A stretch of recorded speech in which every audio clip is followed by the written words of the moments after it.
फतूर इश्क किस्त number 68। University का कैंटीन हमेशा की तरह स्टूडेंट से भरा था। एक कोने वाली टेबल पर दिलारा बड़े ही मज़े से डबल चीज़ बर्गर खा रही थी। साथ में फ्रेंच फ्राइज का बड़ा पैकेट और चिल्ड ड्रिंक भी रखी थी। दिलारा की एक बात बहुत मशहूर थी, वो खुशी में बहुत ज़्यादा खाती थी लेकिन उदासी में उससे भी दुगना ज़्यादा। उसका मानना था कि इंसान का दिल कम उसका मानना था कि इंसान का दर्द कम हो या ना हो, मगर पेट कभी खाली नहीं रहना चाहिए। आज भी उसकी प्लेट में एक नहीं दो बर्गर थे। एक खत्म हो चुका था, दूसरा आधा रह गया था। दूर से देखने वाला शायद यही समझता कि दिलारा हमेशा की तरह मजे में बैठी है, मगर जो उसे सच में जानते थे वो समझ जाते थे कि ये इसकी खुशी वाली भूख नहीं थी, ये उसकी गम वाली भूख थी। तभी दिल निशा की धीमी सी आवाज इसके कानों में पड़ी।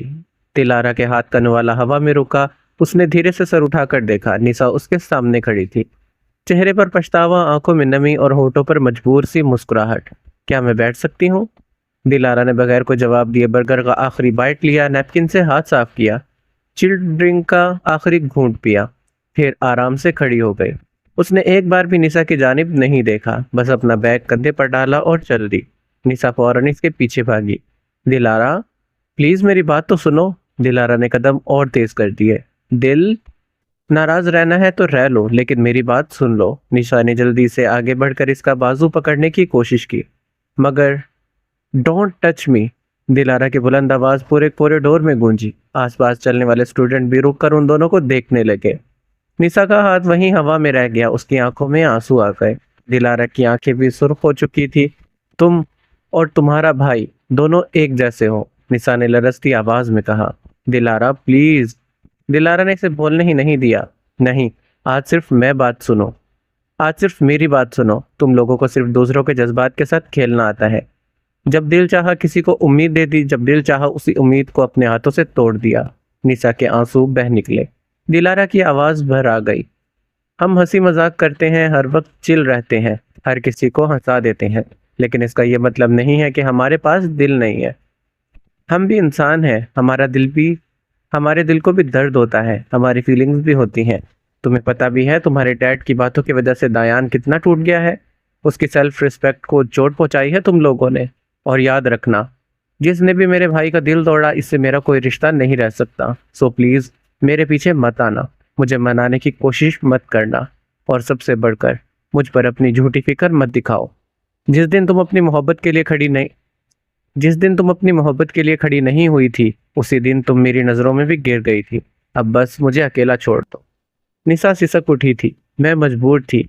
हर बुज़दिल इंसान के पास एक ना एक बहाना होता है। मैं मजबूर थी, ये कहकर वो मुड़ी।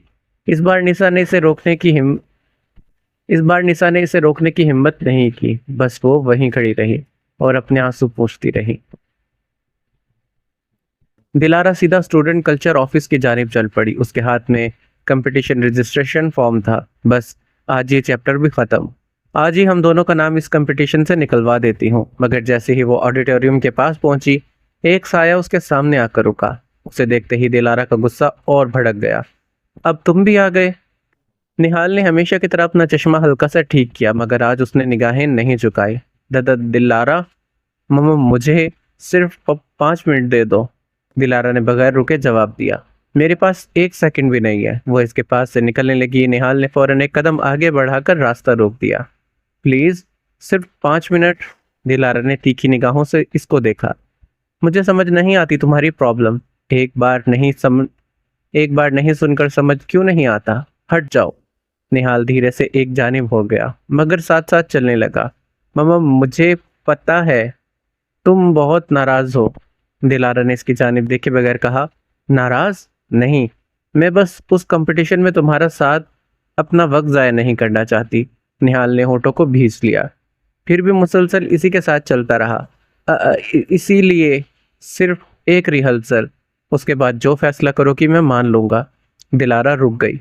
कितनी बार समझाऊं तुम्हें, मुझे रिहर्सल नहीं करनी, मुझे कंपटीशन नहीं करना, मुझे तुम्हारे साथ पार्टनर नहीं बनना। ये कहकर वो दोबारा से चल दी, मगर निहाल ने हिम्मत नहीं हारी। तद दिलारा प्लीज, बस मेरी पूरी बात सुन लो। दिलारा ने झुंझला कर दोनों हाथ कमर पर रखे। ठीक है, 2 मिनट, इससे ज्यादा नहीं। निहाल ने गहरी सांस ली। उसकी आवाज में अब भी हल्का सा हकलापन था, मगर वो पहले जैसा खौफ नहीं था।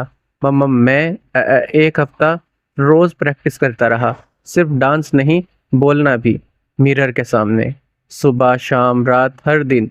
दिलारा के चेहरे पर कोई असर नहीं हुआ। तो निहाल ने पहली बार उसकी आंखों में देखकर कहा, मैं नहीं चाहता कि कोई मेरी वजह से मैं नहीं चाहता कि मेरी वजह से तुम हार जाओ, इसीलिए मैंने अपनी पूरी जान लगा दी। मैं पहले वाला निहाल नहीं हूँ। दिलारा ने सर्द लहजे में कहा, यह फैसला मैं करूंगी।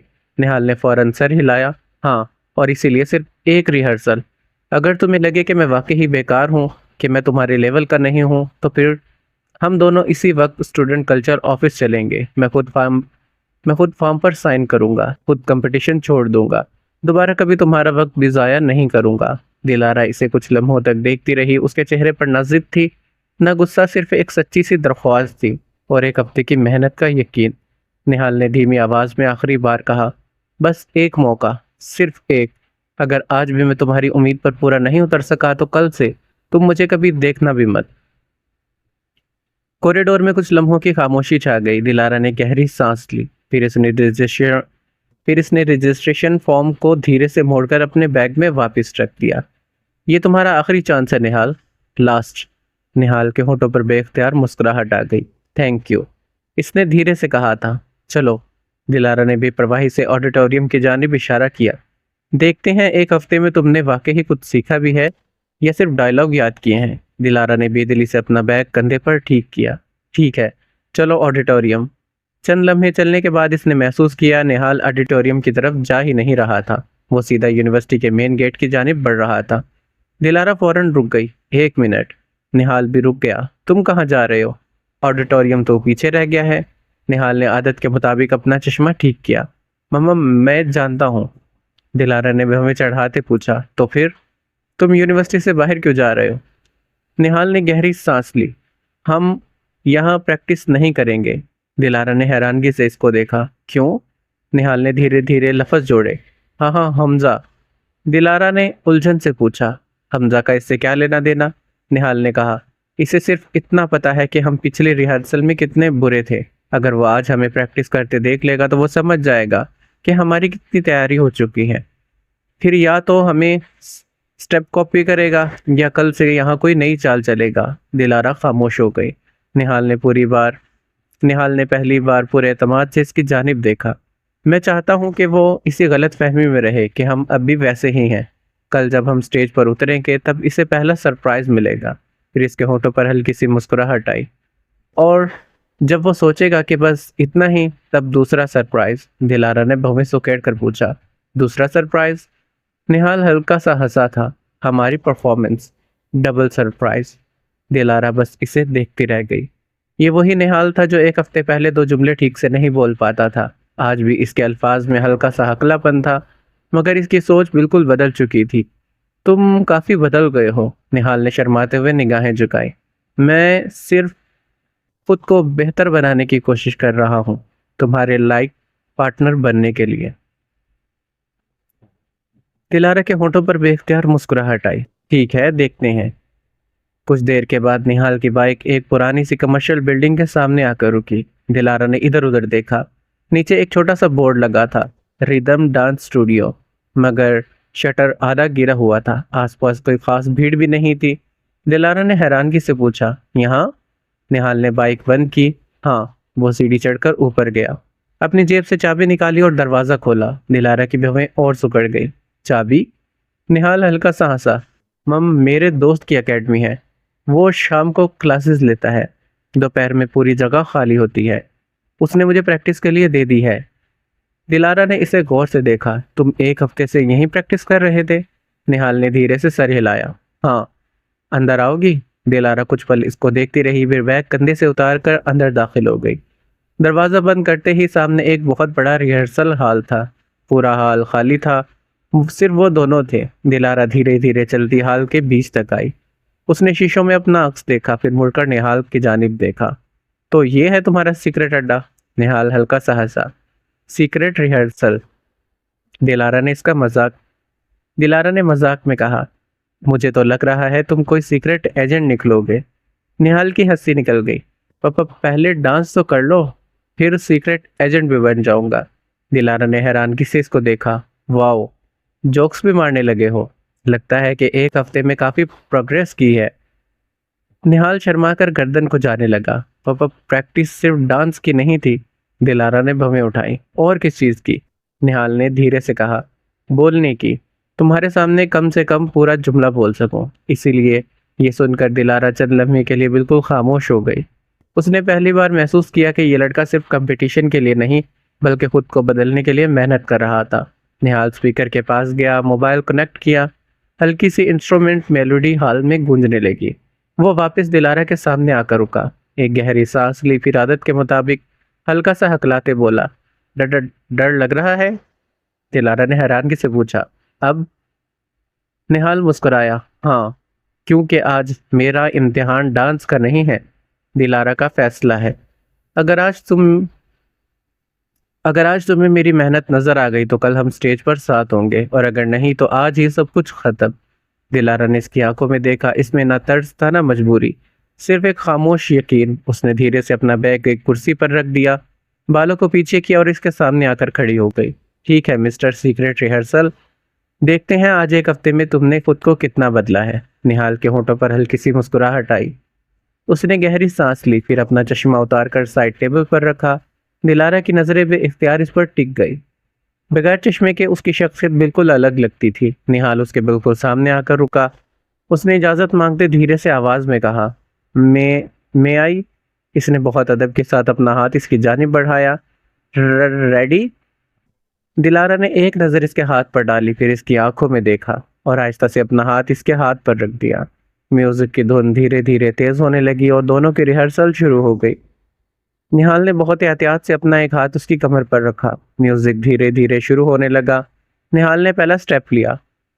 सालसा की बेसिक बीट पर इसने अपना बायां पांव आगे बढ़ाया और दिलारा ने बिल्कुल सही रिदम के साथ अपना बायां पांव पीछे किया।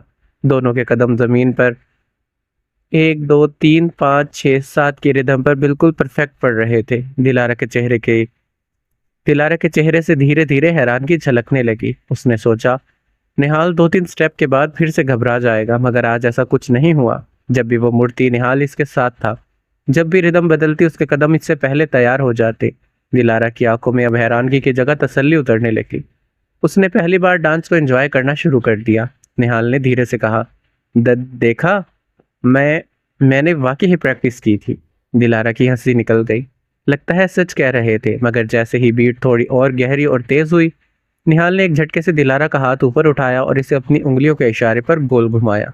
दिलारा का जिस्म हवा में लहराता घूमा और जैसे ही वो रुकी, निहाल ने पीछे से आकर इसकी कमर को पकड़ते इसे अपने सीने के साथ बिल्कुल करीब कर लिया। दोनों के बीच का फासला बिल्कुल खत्म हो गया। दिलारा की सांस रुक गई। उसने हैरानगी से निहाल के चेहरे की जानिब देखा, मगर बगैर चश्मे के निहाल की हेजल ग्रीन आंखें इस वक्त बेहद गहरी लग रही थी और वो सिर्फ दिलारा को देख रहा था।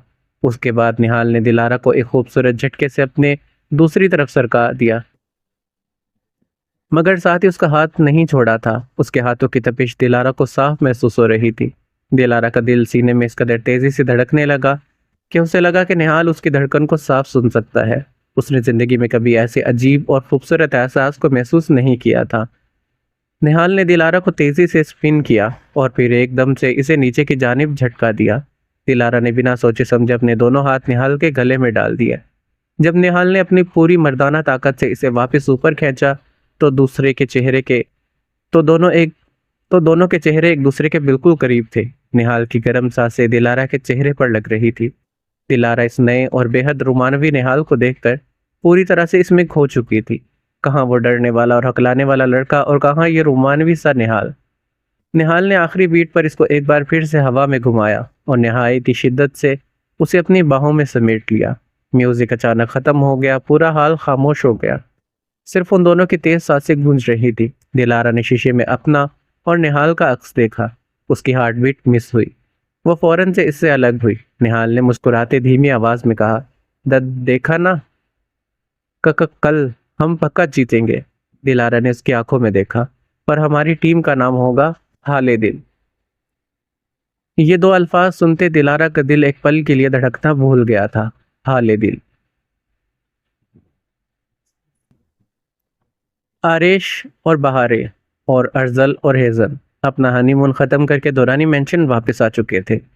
पूरे घर में एक बार फिर से रौनक लौट आई थी। रानिया तो उन चारों को देखकर इतनी खुश हुई थी कि फौरन से उनकी नजर उतारने लगी। अल्लाह बुरी नजर से बचाए।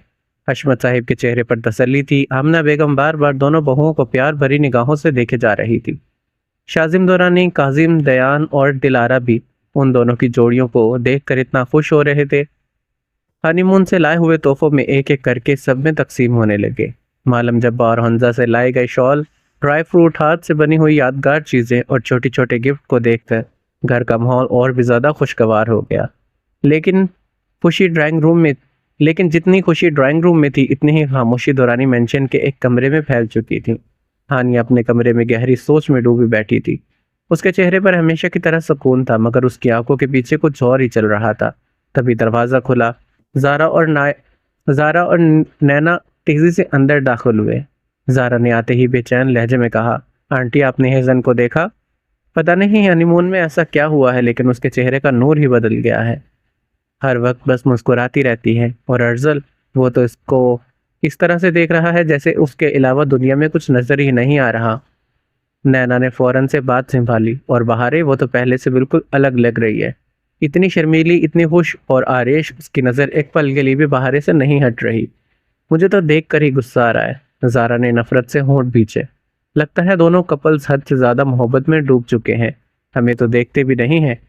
नैना ने जलन भरे लहजे में कहा। मुझे तो बहारे को देखकर ही चिढ़ हो रही थी। उसे देखकर लग रहा था जैसे वो सच में आरेश की जिंदगी बन चुके हों। अगर ये सब ऐसे ही चलता रहा तो हमारे लिए कुछ भी नहीं बचेगा। नैना की आखिरी बात पर कमरे में चंद लम्हे के लिए खामोशी छा गई। हानिया भी सोफे पर खामोश बैठी थी। ना उसने गुस्सा दिखाया, ना हैरानगी, बस दोनों की बातों को गौर से सुनती रही।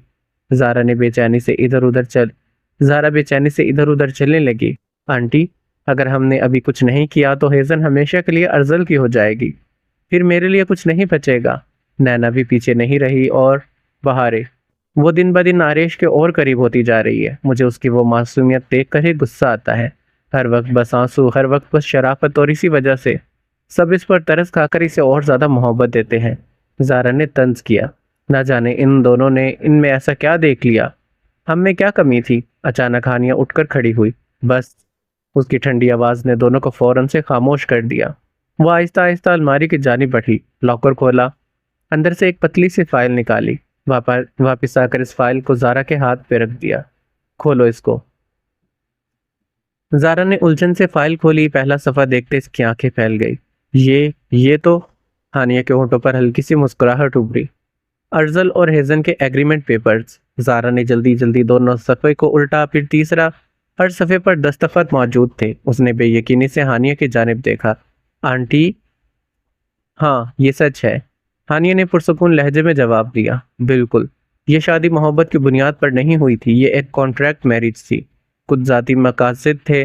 जब वो मकासद पूरे हो जाएंगे तो ये रिश्ता भी खत्म हो जाएगा। जारा के चेहरे पर धीरे धीरे मुस्कुराहट लौटने लगी। मतलब अभी भी मेरे पास मौका है। हानिया ने सर हिलाया। मौका हमेशा होता है, बस इसे पहचानना पड़ता है। जारा ने बेचैनी से पूछा, लेकिन ये पेपर्स आपके पास कैसे आए? हानिया ने बेपरवाही से जवाब दिया। जब वो दोनों हनीमून पर गए थे तब मुझे अर्जल के कमरे से यह फाइल मिली थी। मैंने इसे संभाल लिया। जारा ने फाइल को अपने सीने से लगाया। उसकी आंखों में उम्मीद चमक रही थी। तभी हानिया की नजर नैना पर पड़ी। तुम्हारी कहानी मुख्तलिफ है। नैना फौरन से सीधी हो गई। बहारे की सबसे बड़ी ताकत क्या है जानती हो? नैना ने सर नफी में हिलाया। हानिया धीरे से बोली, उसकी मोहब्बत। मगर इसी मोहब्बत के साथ उसकी सबसे बड़ी कमजोरी भी जुड़ी है। वो हद से ज्यादा जज्बाती है। हद से ज्यादा ओवर थिंक है। हर बात को दिल पर लेती है, और सबसे बढ़कर उसे खोने का बहुत ज्यादा जल्दी इस पर हावी हो जाता है। उसे खोने का डर बहुत जल्दी उस पर हावी हो जाता है। नैना की आंखों में धीरे धीरे समझ उभरने लगी। हानिया ने बात को जारी रखा। इंसान को हराने के लिए हमेशा उससे लड़ना जरूरी नहीं होता। कभी कभी सिर्फ उसके दिल में एक छोटा सा शक डाल देना काफी होता है। बाकी का काम उसका अपना जहन करता है। नैना के होंठों पर धीमी सी मुस्कुराहट आई। मतलब मुझे बहारे के जज्बातों से खेलना होगा। हानिया ने जवाब ना दिया, सिर्फ इतना कहा, मैं बस इतना जानती हूँ कि अगर आरेश और बहारे के दरमियान गलत फहमियां पैदा हो गई तो इनका रिश्ता खुद इम्तिहान से गुजरेगा। कमरे में फिर से खामोशी छा गई। हानिया ने दोनों की जानिब देखते कहा, अब तक तुम दोनों सिर्फ हसद करती रही, आज के बाद अपनी सोच को बदलो। जल्दबाजी नहीं, गुस्से में कोई कदम नहीं, हर चाल बहुत सोच समझ कर चलनी होगी। ज़ारा और नैना ने एक दूसरे को देखा, फिर दोनों हानिया के करीब आई। तीनों के चेहरे पर मुख्तलिफ मुस्कुराहटें थी, मगर तीनों के जहन में आने वाले दिनों के लिए एक नई बाजी जन्म ले चुकी थी। रात काफी हो चुकी थी, पूरे मेंशन पर खामोशी छाई थी, मगर महानूर के कमरे में उसके जहन का शोर खत्म होने का नाम नहीं ले रहा था।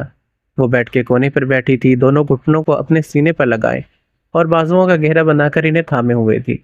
उसकी आंखें लाल हो चुकी थी, मगर आंसू अभी भी रुक रुक कर निकल रहे थे।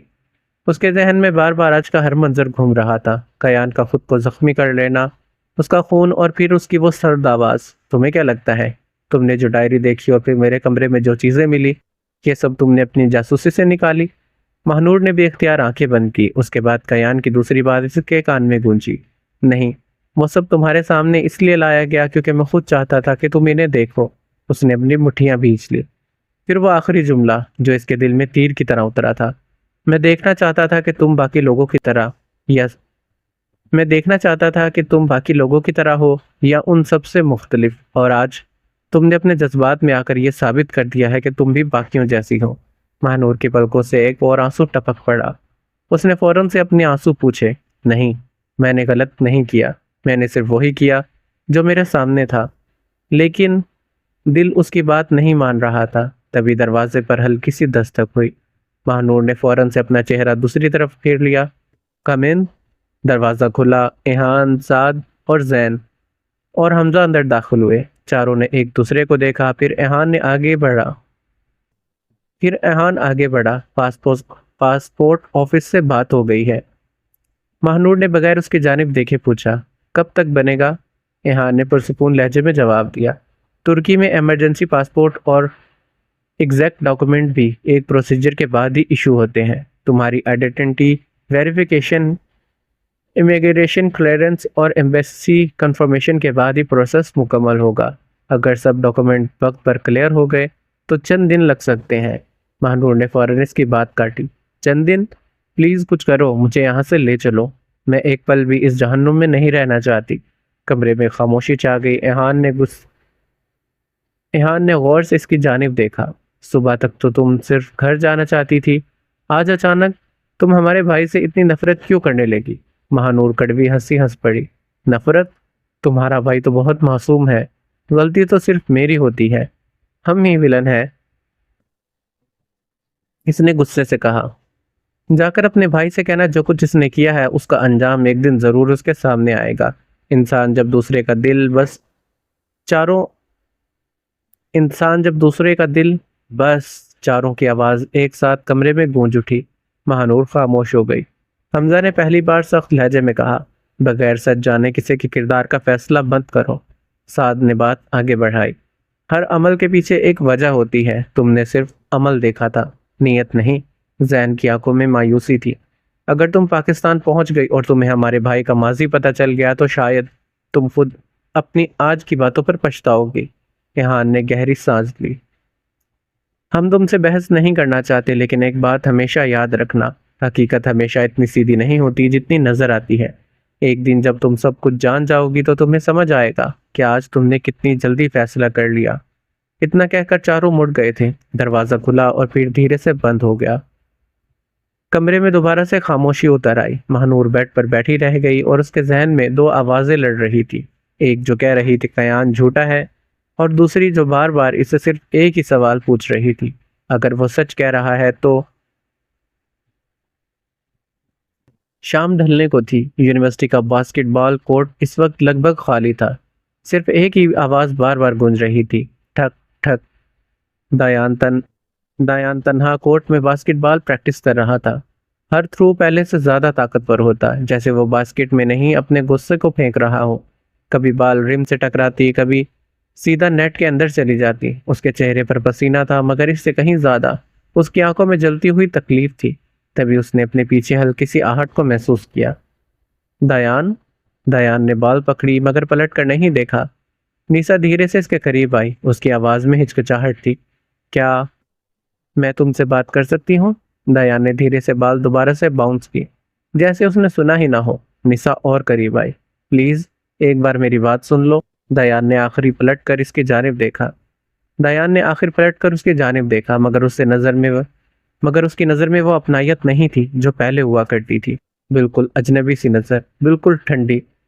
किससे बात करनी है आपको? निशा का दिल बैठ गया। दयान, ये क्या तरीका है? तुम मेरे साथ ऐसे कैसे बिहेव कर रहे हो? दयान ने गुस्से से बास्केटबॉल पूरी ताकत से बास्केट की जानिब फेंकी। धड़, बाल बोर्ड से टकराकर दूर जा गिरी। जाओ, जाकर उस शरीफ पढ़े लिखे समझदार लड़के से शादी कर लो जिसे तुम्हारा डैड तुम्हारे लिए ढूंढ कर लाए हैं। वैसे भी उनके मुताबिक हम जैसे लोग किसी काम के नहीं हैं। निशा की आंखों में आंसू भर आए। तुम सिर्फ यही देख रहे हो, मेरी मजबूरी क्यों नहीं देखते? दयान हंस पड़ा, मगर उसकी हंसी में दर्द था। मजबूरी? अच्छा, तो याद है मुझे किसने सबके सामने अकेला छोड़ा था? मुझे किसने सबके सामने जलील होने दिया था? निशा की आवाज भर्रा गई। तुम मेरी बात क्यों नहीं समझते? मैं एक बेटी हूँ। मैं अपने डैड के सामने कैसे कह देती कि मैं तुमसे मोहब्बत करती हूँ? तुम कह देते ना, फूफा जान मुझे थोड़ा वक्त दे दीजिए, मैं आपको साबित कर दूंगा। जिस दिन आपको लगेगा कि मैं काबिल हूँ, उस दिन निशा का हाथ मांगने आऊंगा। मैं तुम्हारा साथ देती, मैं जिंदगी भर तुम्हारा इंतजार करती। लेकिन तुमने सीधा कह दिया मैं भी निशा से मोहब्बत करता हूँ। बताओ, एक लड़की अपने बाप के सामने क्या बोलती? दयान ने उसकी बात पूरी नहीं होने दी। बस, मुझे कुछ नहीं सुनना, निशा रोते हुए कहने लगी। दयान प्लीज मेरी बात। Gate lost. निशा एकदम खामोश हो गई। उसने यकीन ना आने वाली नजरों से दयान को देखा। दयान। दयान की आवाज और बुलंद हो गई। I said get lost. Nisha के आंसू रुक ही नहीं रहे थे। उसने लड़ती आवाज में पूछा, आखिर तुम लोग मुझसे चाहते क्या हो? न तुम मेरी बात सुनते हो ना मेरे डैड। मैं क्या करूं? क्या मैं मर जाऊं? दयान का गुस्सा इसके होश पर हावी हो चुका था। उसने बगैर सोचे समझे चीख कर कहा, हाँ, मर जाओ। ये अल्फाज निकलते जैसे पूरा बास्केटबॉल कोर्ट एक पल के लिए खामोश हो गया। दयान की सांसें रुक सी गई। उसके अपने ही अल्फाज उसके कानों में गूंज उठे। उसने फौरन पछताते हुए कहा, ननन निशा। और जैसे ही वो पलट कर उसकी जानिब मुड़ा, उसके चेहरे का रंग एक पल में उड़ गया। आंखें बेख्तियार फैल गई, सांसें सीने में अटक गई। उसके सामने जो मंजर था, उसने दयान के पैरों तले जमीन खींच ली थी। यहाँ पर यह एपिसोड खत्म होती है। अगर आपको एपिसोड अच्छी लगी तो वीडियो को लाइक कर देना। कमेंट बॉक्स में बताना कि निशा ने ऐसा क्या किया कि दयान इतना परेशान हो गया। और चैनल को सब्सक्राइब कर लेना। अल्लाह हाफिज़।